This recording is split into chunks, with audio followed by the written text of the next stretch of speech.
పవిత్రమైన కోయిల్ ఆళ్వార్ తిరుమంజనం ప్రతి సంవత్సరానికి 4 సార్లు తిరుమల ఆలయంలో జరుగుతుంది.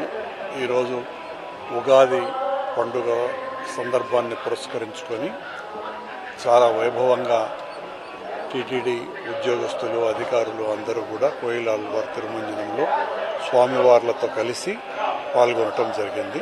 ఇందులో మేము పాల్గొనటం చాలా ఆనందదాయకంగాను, భగవంతుడి కృపగాను భావిస్తున్నాం.